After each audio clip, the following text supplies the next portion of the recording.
South Korea has long struggled with political instability, a challenge that has shaped its modern identity. The country's turbulent political history includes several instances of presidential impeachments, assassinations, and forced exiles. Notably, South Korea's first president, Syngman Rhee, was ousted and spent the rest of his life in exile in Hawaii. Similarly, the second president, Yoon Suk Yeol, faced the collapse of his political career through a military coup. The most infamous instance, however, occurred with President Park Chung-hee, who was assassinated in 1979.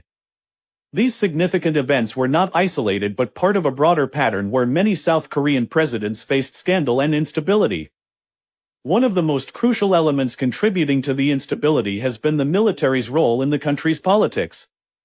The military has historically intervened in political affairs, and their influence continues to shape South Korean governance. Over the years, the military's dominance in the political sphere has resulted in several coups, with generals stepping into leadership roles after forceful takeovers. The struggle for political power and the inability to form a stable government have left the nation grappling with unrest. Despite these challenges, South Korea is often considered a model of democracy by the United States, as it mirrors many aspects of American political systems, including the separation of powers. As we turn our focus to the present day, it's clear that the legacy of these historical events continues to impact South Korea's political landscape. Understanding the mechanisms that govern the country's current political structure is crucial to navigating its ongoing challenges. From the National Assembly's significant role in legislation and impeachment to the complex dynamics between the executive and judicial branches, South Korea's political framework remains a key area of focus in discussions about its stability.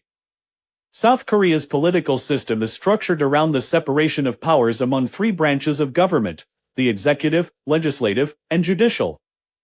This division is intended to prevent the concentration of power in one branch, fostering checks and balances. However, in practice, the interaction between these branches has often led to political instability, as competing powers clash and undermine effective governance.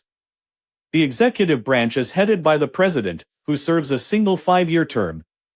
The president holds significant powers, including the ability to propose laws, enforce them, and, most notably, declare martial law in times of national emergency. These broad powers, however, have been a source of controversy. For instance, in times of political turmoil, the president has at times overstepped his authority, invoking martial law to maintain control, as seen in recent South Korean history. The legislative branch, the National Assembly, is responsible for creating laws and overseeing the executive branch. It holds substantial power, including the ability to propose constitutional amendments, pass important international treaties, and even impeach the president. Historically, the National Assembly has played a critical role in shaping South Korea's political landscape, especially when it exercised its power to impeach presidents, leading to significant shifts in the country's leadership. The judicial branch is tasked with interpreting the Constitution and ensuring that laws comply with it. It is led by the Supreme Court, which has the power to review laws and even impeach high-ranking officials. This branch is crucial in maintaining the balance of power and providing legal oversight over the executive and legislative branches. However, its decisions have also been a source of contention, particularly when it comes to resolving disputes over the legitimacy of political actions or government decisions. Despite the clear separation of powers, the history of South Korean politics shows that these branches often struggle to maintain their independence. The military's past involvement in political affairs has further complicated the issue, as coups and military-backed leaders have disrupted the balance. This political volatility has made it difficult for South Korea to achieve long-term stability. In the next section, we will delve deeper into the role of political polarization and its impact on governance. The National Assembly Act of South Korea is a foundational statute that governs the operations, organization, and procedures of the National Assembly, the country's unicameral legislature. Enacted on June 15, 1988, and last amended on March 6, 1993, the Act outlines the legislative process, the rights and duties of members, and the structure of parliamentary committees. Legislative process: the Act details how bills are introduced, debated, and passed within the Assembly. It specifies that bills may be proposed by members or the executive branch and outlines the procedures for their consideration by standing committees in plenary sessions. The People Power Party, PPP, and the People's Democracy Party, PDP, are two distinct political entities in South Korea, differing significantly in ideology, history, and political influence. People Power Party, PPP. Position, center-right to right-wing. Founded, 2020, through a merger of conservative factions. Ideology, liberal democracy, economic liberalism, anti-communism, and national conservatism. Current status, ruling party in South Korea. Economic, supports fiscal conservatism and liberal economic policies, including backing for chaebols, large family-owned business conglomerates.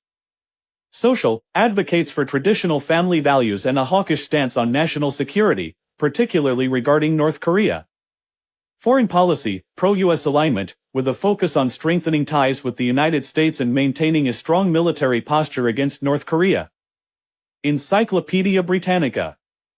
The PPP is currently undergoing a presidential primary to select its candidate for the upcoming snap presidential election on June 3, 2025. The primary is contested by 8 candidates, including prominent figures such as former Labor Minister Kim Moon-soo and Seoul Mayor Oh Se-hoon. The party is navigating internal divisions following the impeachment of former President Yoon Suk Yeol in April 2025, who was removed from office due to his unconstitutional declaration of martial law. People's Democracy Party, PDP. Position, far left. Founded, 2016. Ideology, people's democracy, anti-imperialism, anti-militarism, Korean reunification, and Russophilia. Current status, minor political party with limited influence. Domestic, advocates for the establishment of a people's democracy where workers, farmers, and small merchants own the productive forces. Military, calls for the end of conscription and the withdrawal of U.S. troops from South Korea. Foreign policy, opposes U.S. military presence in Asia, supports Korean reunification under a federal system, and has expressed support for Russia's actions in Ukraine. The PDP has faced legal challenges, including police raids over alleged violations of South Korea's national security law. The party has not secured any seats in the National Assembly in recent elections, reflecting its limited political influence. The Korea Times. Council on Foreign Relations. Summary comparison. Aspect People Power Party, PPP, People's Democracy Party, PDP. Position center-right to right-wing far left.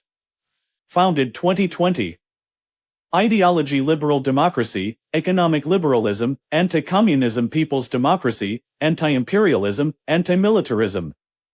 Political influence ruling party with significant influence minor party with limited influence.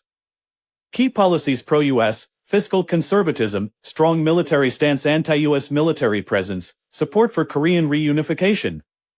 If you have further questions about South Korean politics or need more detailed information on specific parties or policies, feel free to ask.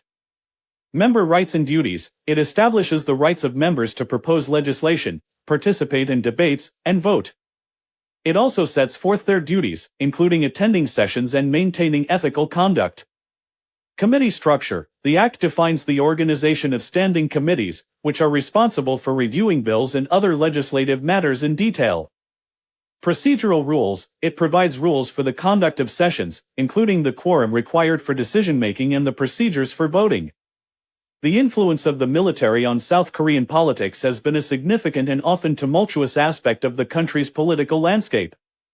Historically, the military played a dominant role in shaping the nation's political direction, especially during the years of authoritarian rule that followed the Korean War. Military coups were a recurring theme in South Korean politics, as the armed forces frequently intervened in governance, leading to political instability and the establishment of military-backed regimes. One of the most notable examples of military influence was the 1961 coup led by General Park Chung-hee, which marked the beginning of a long period of military dominance in South Korean politics. Park's regime, lasting until his assassination in 1979, was characterized by strict authoritarian rule, economic modernization, and a heavy military presence in all aspects of governance. The military's role was justified under the premise of national security, particularly against the backdrop of the ongoing threat from North Korea. However, this also meant that political dissent was suppressed, and civilian leaders were often sidelined in favor of military figures who held real power. Another key military-backed leader was Chun Doo-hwan, who came to power after the assassination of Park. Chun's rule, which began in 1980 following a coup, also saw the continuation of the military's stronghold over political life. While Chun's government made significant strides in economic development, it was also marked by the brutal crackdown on pro-democracy protests, most notably the Gwangju Uprising of 1980. The military's role in maintaining order often translated into political repression, leading to significant public discontent. The military's influence in politics continued until the late 1980s, when South Korea transitioned to a democratic system following the June Democratic Uprising. This event, driven by widespread protests, forced the military government to relinquish power and led to the first free and fair elections in 1987. Despite this shift, the military's legacy continues to shape South Korean politics, as many former military leaders transitioned into civilian political roles, with some even being elected to the presidency.